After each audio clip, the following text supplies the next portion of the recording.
नमस्कार। आज तारीख है 23 दिसंबर, दिन मंगलवार। मैं हूं अरुण पांडे। आप सुन रहे हैं द लेंस का न्यूज पॉडकास्ट राउंड अप, जहां होंगी खबरें देश दुनिया की और आखिर में होती है खबर खास। 20 साल बाद महाराष्ट्र की सियासत के दो प्रमुख चेहरे फिर से साथ आने को तैयार हो गए हैं। उद्धव ठाकरे की शिवसेना यूबीटी और राज ठाकरे की महाराष्ट्र नवनिर्माण सेना यानी मनसे के बीच गठबंधन पक्का हो गया है। दोनों को एक समय में बाल ठाकरे की विरासत को आगे बढ़ाने के लिए जाना जाता था, लेकिन पारिवारिक विवाद और राजनीतिक महत्वाकांक्षा के चलते दोनों ने अलग पार्टी बना ली। अब बीएमसी और निकाय चुनाव से पहले दोनों चचेरे भाइयों ने साथ आने का फैसला किया है। शिवसेना यूबीटी के प्रमुख नेता और राज्यसभा सांसद संजय राउत ने पोस्ट कर बताया कि इस फैसले का आधिकारिक ऐलान कल यानी 24 दिसंबर को किया जाएगा। हाल के नगर परिषद और पंचायत चुनाव में महाविकास अघाड़ी को झटका लगा था, जहां बीजेपी सबसे बड़ी पार्टी बनकर उभरी। ऐसे में ठाकरे बंधुओं का यह गठबंधन राज्य की सियासत को और रोचक बना सकता है। आपको बता दें कि इन चुनाव के लिए नामांकन प्रक्रिया 23 दिसंबर से शुरू हो चुकी है। उम्मीदवार 30 दिसंबर तक नामांकन दाखिल करेंगे। नामांकनों की जांच 31 दिसंबर को होगी, जबकि नाम वापस लेने की अंतिम तिथि 2 जनवरी 2026 है। मतदान 15 फरवरी 2026 को होगा और नतीजे 16 जनवरी को घोषित किए जाएंगे। देश में जारी चुनाव आयोग के अभियान एसआईआर को लेकर सूचना अधिकार के तहत एक चौंकाने वाली जानकारी सामने आई है। आरटीआई कार्यकर्ता अंजलि भरद्वाज ने चुनाव आयोग से पूछा कि देश भर में मतदाता सूची के विशेष गहन संशोधन का फैसला किस आधार पर लिया गया। उन्होंने उस फाइल की जानकारी मांगी थी जिसमें इस संबंध में सभी विवरण मौजूद हों। चुनाव आयोग के प्रधान सचिव ने उनके जवाब में साफ किया कि आयोग ने एसआईआर शुरू करने का कोई फैसला नहीं लिया था। अंजलि भरद्वाज का दावा है कि अगर चुनाव आयोग ने खुद निर्णय नहीं लिया तो फिर यह फैसला किसने लिया। गौरतलब है कि सुप्रीम कोर्ट में इस प्रक्रिया की कानूनी वैधता को चुनौती देने वाली याचिकाओं की सुनवाई चल रही है। चुनाव आयोग ने अदालत में बार बार कहा कि एसआईआर आयोजित करने का पूरा अधिकार उसके पास है और 2002 और 3 में भी इसी तरह का अभ्यास किया गया था। लोकसभा में विपक्ष के नेता राहुल गांधी ने जर्मनी के बर्लिन स्थित हर्टी स्कूल में एक सभा को संबोधित किया। उन्होंने कहा कि भारत का संस्थागत ढांचा पूरी तरह से खतरे में है और सत्ताधारी भाजपा इसका इस्तेमाल अपने पक्ष में हथियार की तरह से कर रही है। राहुल गांधी ने चुनावी तंत्र में गड़बड़ी का आरोप लगाते हुए कहा कि खुफिया एजेंसियां, सीबीआई और ईडी का दुरुपयोग हो रहा है। राहुल गांधी के इस बयान के बाद भाजपा की ओर से भी तीखी प्रतिक्रिया आई। पार्टी के वरिष्ठ नेता जेपी नड्डा ने राहुल गांधी पर विदेश में भारत का अपमान करने का आरोप लगाया। उन्होंने कहा कि संसद सत्र के दौरान राहुल गांधी जर्मनी में हैं और प्रधानमंत्री मोदी को वैश्विक सम्मान मिलने के समय भारत के खिलाफ बोल रहे हैं। भाजपा प्रवक्ता शहजाद पूनावाला ने उन्हें दुष्प्रचार का नेता करार दिया और कहा कि वे विदेश जाकर भारत को बदनाम करते हैं। हिंदी साहित्य के प्रख्यात कवि और उपन्यासकार विनोद कुमार शुक्ल का आज निधन हो गया। वे 88 वर्ष के थे। रायपुर के एम्स अस्पताल में लंबी बीमारी के बाद उन्होंने अंतिम सांस ली। पिछले कुछ महीनों से स्वास्थ्य समस्याओं से जूझ रहे शुक्ल को 2 दिसंबर को अस्पताल में भर्ती कराया गया था। बीमारी के दौरान भी उनकी रचनात्मकता नहीं रुकी। उनके पुत्र शाश्वत के अनुसार 6 दिसंबर को डॉक्टरों से पूछे जाने पर उन्होंने लिखने की इच्छा जताई और ये पंक्तियां लिखी।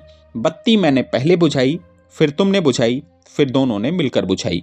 1 जनवरी 1937 को छत्तीसगढ़ के राजनांदगांव में जन्मे विनोद कुमार शुक्ल ने लगभग 7 दशकों तक निरंतर लेखन किया।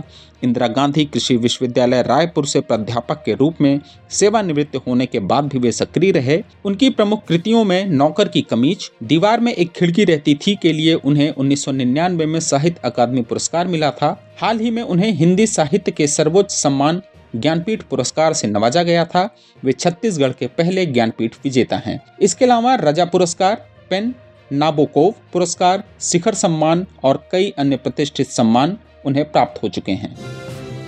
उधर ओडिशा के मलकानगिरी जिले में छत्तीसगढ़ के 22 नक्सली कैडरों ने आज पुलिस के सामने आत्मसमर्पण कर दिया। प्रतिबंधित सीपीआई माओवादी संगठन से जुड़े इन कैडरों में एक divisional committee member, 6 area committee member और अन्य सदस्य शामिल हैं। इन पर कुल 1 करोड़ 84 लाख रुपए से अधिक का इनाम घोषित था। आत्मसमर्पण ओडिशा पुलिस के महानिदेशक की मौजूदगी में संपन्न हुआ। राज्य में यह साल का पहला बड़ा सामूहिक सरेंडर है। उधर रिजर्व बैंक ऑफ इंडिया ने बैंकिंग सिस्टम में तरलता बढ़ाने के लिए बड़ा ऐलान किया। आरबीआई ने घोषणा की कि वह 2 लाख करोड़ रुपए की सरकारी प्रतिभूतियों को खरीदेगा और 10 अरब डॉलर के डॉलर रुपए स्वैप नीलामी का आयोजन करेगा। ये ओपन मार्केट ऑपरेशन और स्वैप नीलामी 29 दिसंबर से 22 जनवरी 2026 तक चलेगी।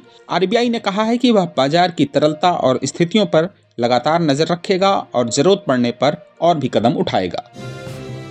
भारतीय महिला क्रिकेट टीम की स्टार ऑलराउंडर दीप्ति शर्मा ने करियर में पहली बार आईसीसी महिला T20 गेंदबाजी रैंकिंग में पहला स्थान हासिल कर लिया है। 28 वर्षीय इस ऑफ स्पिनर ने श्रीलंका के खिलाफ विशाखापट्टनम में खेले गए T20 में 1 विकेट के लिए सिर्फ 20 रन दिए। इस शानदार प्रदर्शन से उन्होंने ऑस्ट्रेलिया की तेज गेंदबाज एनाबेल सदरलैंड को सिर्फ 1 अंक से पीछे छोड़ दिया।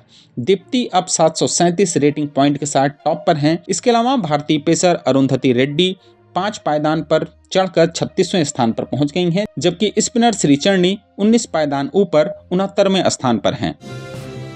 और आखिर में जरा हट के में जानिए भारत में आसमानी बिजली गिरने की घटनाओं पर क्या है विशेषज्ञों की राय।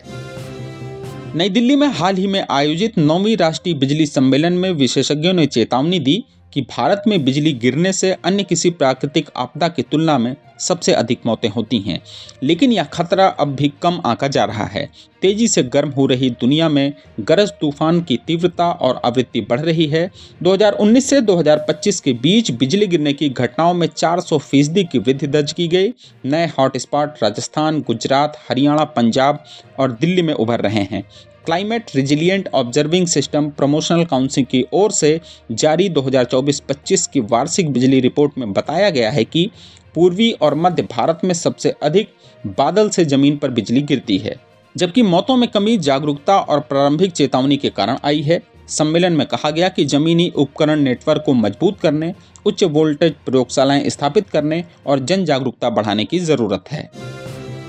तो आज के लिए बस इतना ही। कल होगी फिर मुलाकात नई खबरों के साथ। खबरों को विस्तार से पढ़ने के लिए विजिट करिए हमारी वेबसाइट theLens.in। यूट्यूब के अलावा हमारे पेज को X, Facebook और Instagram पर भी फॉलो करें। शुक्रिया।